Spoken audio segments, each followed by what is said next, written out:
Hey everyone, David Burgess here again with Keller Williams Realty. I hope you're doing well. Welcome back to our channel on this very gloomy day here in Tampa Bay, I guess you could call it, here on Apollo Beach, but a few clouds are better than a hurricane, right? So of course it's been a crazy past few weeks, a lot going on and not going on, but yeah, I wanted to put this video together to discuss current affairs here in Tampa Bay down to Sarasota, really the west coast of Florida, what's going on in the resale market, new construction, even things like homeowner insurance. So stick around if you still have a vested interest, all things real estate related here on the west coast of Florida.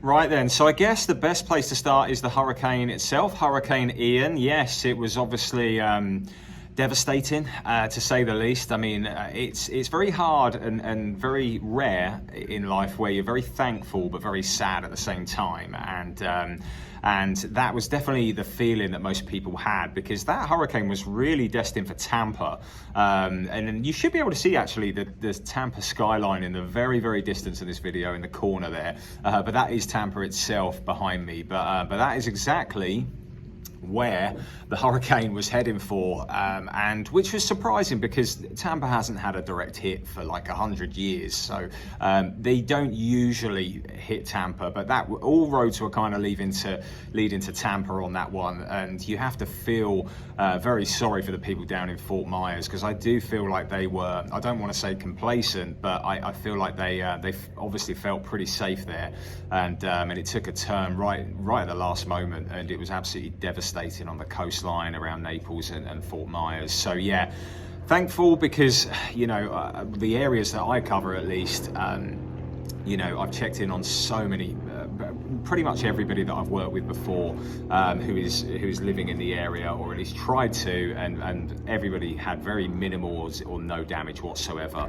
It was a bit of a lottery if you lost power, so we're very thankful in that respect, but gosh, you cannot help but feel so sad for the people that have obviously lost their homes and their lives even down in Fort Myers. We don't know even a confirmed death toll yet, so it really is devastating and horrible, and it is unfortunately part and parcel of Florida living a hurricane. There is always a threat of one on the horizon, and I don't want this video to be doom and gloom by any means, because it's, you know, it like I said, it is part and parcel of living here, but the beauty of hurricanes, if there ever is one, is that people really do come together during them. Like if you live in a neighborhood here where people aren't really coming together to make sure everybody is okay, and that their hurricane shutters are up, assuming you don't have impact resistant windows, and that your needs are taken care of, then you're really living in the wrong neighborhood, because it's just, I kind of, I don't want to say I welcome that time when it comes, but it really is a lovely thing to see people really coming together, and it certainly brings people together a lot more than any other event that I've witnessed over the last kind of 9 or 10 years of living here. So that is the good part of them. And I do want to say that at least we do get good warning with them. You know, it does give people the time to get prepared or to evacuate. But of course, you never know if they're really going to come for you or not. But yeah, obviously very, you know, very sad. But I mean, my own home, I mean, it's never a good time to be a realtor in a hurricane. It really isn't. You worry about your own home, you worry about your neighbors around you, you worry about all of your past customers, you worry about everybody who is currently building a home with you that's under contract. We own a few rental homes as well. You worry about the tenants, you worry about the houses. It's just pandemonium, to be honest.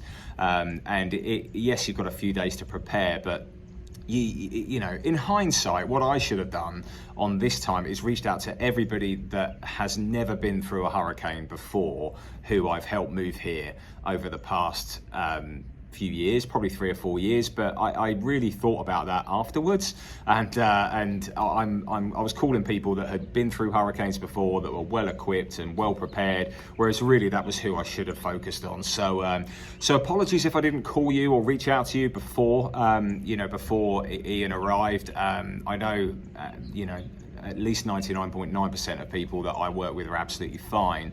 But really, it's just there's so much that goes on and rushes through your head during that period. It's very difficult to reach out to everybody. So yeah, that was. That was the hurricane. Obviously, I had all of my shutters up.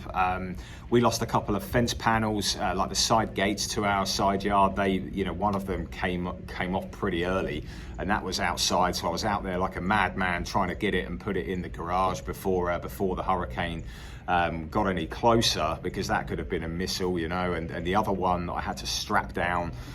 So there's always things that you prepare for that, that you cannot account for that happen. But other than that, we had some downed trees in the area. Signposts were down in areas. I definitely noticed more trees down in Sarasota, further south, going towards where the cone and the eye of the hurricane were. Didn't really see much of a difference in the further north of the areas that I cover, like Tampa. So yeah, that was that. And like I said, it is part and parcel of living in a tropical climate, and of course, 98 to 99% of the time of living here, you never have to worry about them. But yeah, it's something that really doesn't bother me or affect me whatsoever. It really doesn't. I've been through two now. Didn't lose power through either of them.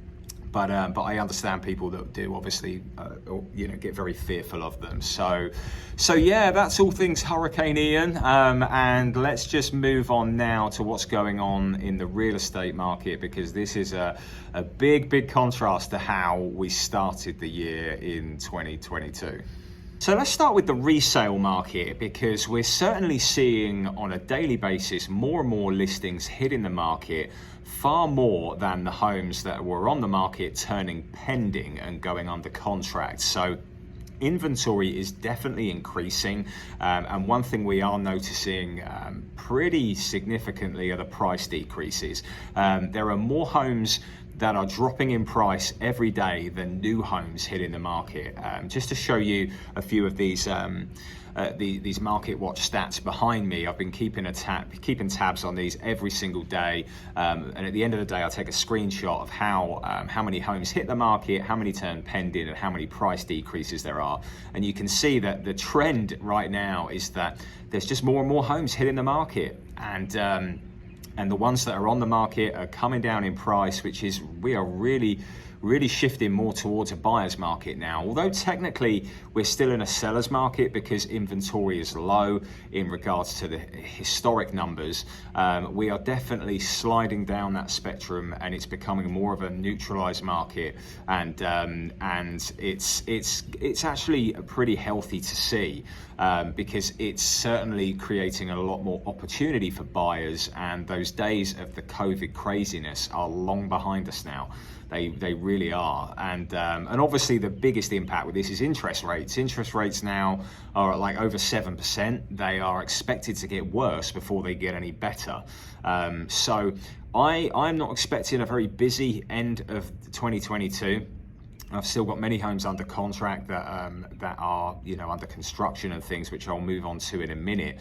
We are helping a few buyers at the moment, but most of them are on the lower end of the market and or they're cash buyers. So it is a great opportunity for people to come back into the market, but inevitably you are very likely going to want to refinance in the next year or two once things come back down, because although you're going to get a better sales price than you were 3 or 4 months ago, or a year ago, or even 2 years ago, most likely, then you are going to be paying quite a lot in interest, and you're going to have to refinance once things take a turn. So that is how the resale market is at the moment. We've got a couple of listings on the market that are just not moving.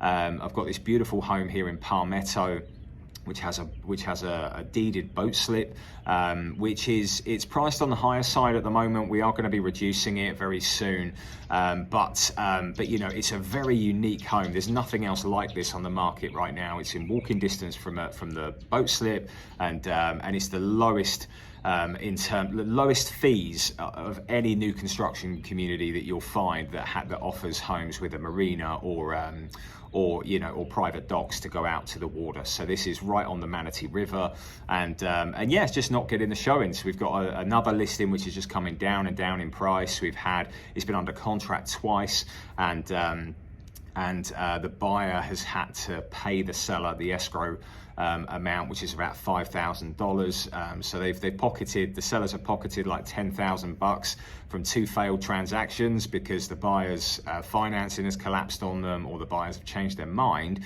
And although that's well and good, they would much rather just get the home sold and move on. So we are seeing bits of that as well at the moment. Different circumstances with that one, but the sellers have been super unfortunate. Like, that is a prime example. If they had have listed their home probably 2 weeks prior, they would have sold the home for far more than what they're about to sell it for in the coming weeks. So it's very interesting times at the moment. And like I said, I am seeing a lot more activity on the lower end of the market.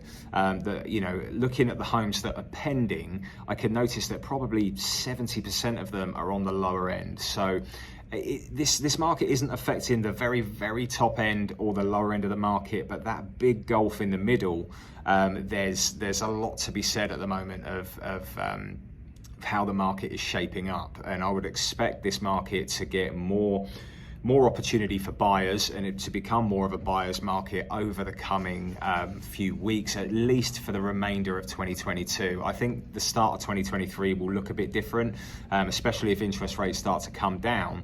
But at the moment, it's just very flat out there, and yeah, we're just not seeing as much activity other than price decreases. So that is the resale market. Now let's move on to new construction. Right there, new construction homes. So I am still getting a few under contract. Recently got a couple under contract in Sweetwater in Lakewood Ranch with MI Homes, one in South Shore Yacht Club, and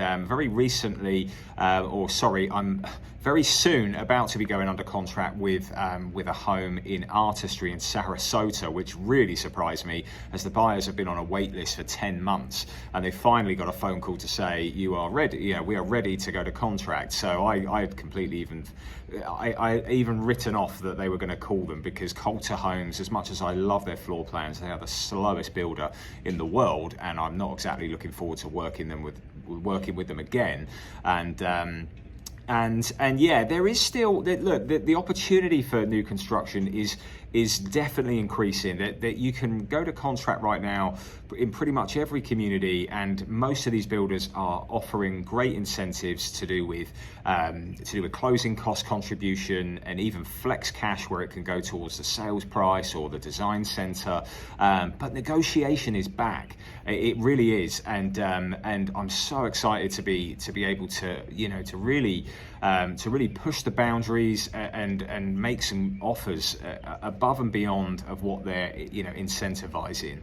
And of course, some builders are going to be more willing and able than others, depending on if they're meeting their sales quota or not. But listen, negotiation is definitely back, and I would really be pushing the boundaries now, because I think a lot of these builders, especially coming into the end of 2022, that's when their end of fiscal years are, and they have to meet these sales numbers and figures that they have. So I would definitely keep that in mind. Now, with delays, we are still seeing quite a few delays, but 2 out of 3 of mine are about to close finally. Remember, I had 3 that have taken well over a year to construct a brand new home, and the one in the Beacon home, which I've mentioned many times before in Sky Ranch, that is finally coming to fruition next week, and the stock signature home in Lake Club in Lakewood Ranch, which has taken the best part of 2 years to build, that is finally closing too. But my other buyers in Crest Wind in Lakewood are still without drywall with Coulter Homes, and they are by far the slowest builder that I am working with right now. So there are still some delays. I feel like we're over the worst of it with supply and labor shortages. I feel like that will get better into 2023. But the other thing I really wanted to mention was a lot of the walkthroughs that I'm doing for my buyers. There are still, you know, we're coming into the final walkthrough, the orientation of the home, and the homes are still about 95% complete. There's still a lot on the punch list. I would expect there to be outstanding items after closing that the builder will need to address within probably 30 days or so. So I'm having to be very conscious still of when I order that third-party home inspection and when I send my home inspectors by, because sometimes it's just not worth it. Sometimes it's just, there's so much apparently evident that you can see even from our own eyes that need to be addressed. It's like, what's the point of doing this? We might as well do it after closing or within that warranty period. So that is still going on right now. You know, just to show you, I've just shown you here some of the things that I'm seeing. Kitchen cabinets is one, you know, sloppy tile work, things that need to be come back, you know, things where the tradesmen need to come back and either rectify or improve, or they've just not noticed a scratch or a cabinet which is offline or something like that. It could be a wide range of things, but we are still seeing a lot of that. So look, this is one of the reasons we always say, look, you know, take a realtor with you throughout this journey, someone to advocate for you, and just to make sure that the builder is providing you the home that you were expecting and the standards and quality that they've promised.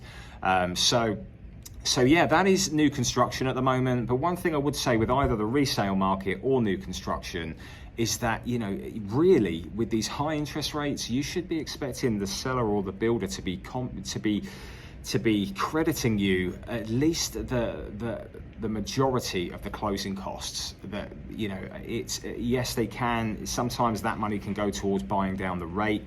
Sometimes that money can be flex cash and it can come off the sale price, but I would be really pushing the boundaries at the moment and asking them to pay or cover most of those closing costs for you. So yeah, that's just, you know, that is the new construction market, and I will have a new video out soon on where I feel are the best opportunities coming into 2023 and the new communities of 2023 to keep your eye on. But yeah, new construction, I personally feel that these builders can be doing better than what they're incentivizing at the moment. The incentives are great. Like someone like Taylor Morrison at the moment, they're offering up to $50,000 in flex cash for their biggest homes, you know, so that can range from like 30 to 40 to 50,000 depending on the size of the home. But you know, I would be pushing that, push it as much as you possibly can, and we will if you're interested in any new construction homes. So yeah, that is new construction homes, and I just want to touch on a couple of other things before signing off. Homeowner insurance. This is one thing that many people have been reaching out to me about, with concerns about homeowner insurance, that it's getting out of control or it's just getting too high, especially with the hurricane coming. People feel like it's just going to keep going up. And of course it will keep going up, but it's nowhere near the amounts that people are really fretting about. And you know, for the homes that I deal with new construction homes, or at least newer resale homes, those homes are the very best homes that you can go for in terms of keeping your insurance premiums low. They all have the hurricane strapping, you know, from the trusses to the block work. They all have very good energy efficiency. Most of them are elevated very well. So this is why I'm not seeing so much of an impact on this. But the biggest concern with these homeowner insurance companies right now are the ages of roofs. And because brand new homes obviously have brand new roofs, or newer homes have newer roofs, you know, there really isn't so much of a concern. But if you have a roof which is 20 years old, you know, a lot of these homeowner insurance companies now are going to start to say that they're not going to write policies for you, that it has to be newer. So I think that the ages of these roofs are going to start being replaced every 10 to 15 years, as opposed to every 20, the way things are going at the moment. And this is due to a lot of people who I feel are fraudulently, to be honest, basically getting a whole new roof on their insurance and claiming against it when there's very minimal damage. And there are some, I don't so much blame the homeowners that are doing that, but it's more these companies that are out there advertising that you can get a free roof because there's damage to it or because of the age of it, you know. So there's a lot of this going on, and obviously homeowner insurance companies now are tightening up on those rules and regs, and every time that they do replace a new roof for somebody which just needed to be replaced anyway, and you know, having the onus on them to pay to replace it, they've been doing it, and everybody else's premiums have been going up. So, so the ages of the roofs are the biggest concern. Now, now flood insurance has changed as well over the past year or so. If you are in a flood zone, basically it's more of like a blanket flood insurance premium each year. Now, beforehand, they used to assess homes on the elevation. There used to be an elevation certificate, and if you were higher than your next door neighbor, then your premium would probably be less, and that kind of thing. But now they're basically doing it that if you are in proximity to, in close proximity to a river or a creek or a flooding zone, then you know, everybody in that area is going to have a flood insurance premium. So not too much has changed in that regard. A lot of the homes I deal with aren't in flood zones anyway, but obviously if you are getting closer to a river, to the coast, then things like that are probably going to be higher, especially on the back of Hurricane Ian. So that is homeowner insurance in a nutshell. And lastly, before I sign off, I am now a US citizen, and I just wanted to say thank you to everybody who has supported me over the past few years, especially on this channel. I applied for citizenship, I can't even say it, at the start of this year, and I'm so proud, to be honest. I really am. I know that obviously I don't come here with any language difficulties or really adapting to the culture too much, being from the UK, but it really meant a lot to me to become a US citizen, and it really does take you back on the journey that I've been through over all these years, and all the obstacles that I had when I met Carolyn back in 2012 in a pub in Glasgow in Scotland, and figuring out how on earth we were going to make this work, and it paid off, and it's been the best thing that ever happened to me. So so I am now not her Russian bride, as she used to call me, very endearingly, right? And now I'm a US citizen. So I just wanted to share that with you, and yeah, just wanted to thank you all for your support over the years. It means so much to me, and I love helping you guys. I love assisting and just being here for you and making sure you make the right decision with your purchase of a Florida home or the sale of one. So like always, if you'd like to reach out to me directly to work with, or my wife Carolyn, you know, either of us can assist, and we have a great team here too, if that's to show you resale homes or new construction homes or whatever you're interested in. Obviously we are here to help right the way from Tampa down to pretty much Venice now. So so yeah, all of our contact information is in the description below. As always, please like this video if you found it informative, and subscribe to the channel if you'd like to hear more from us moving forwards. Thanks again.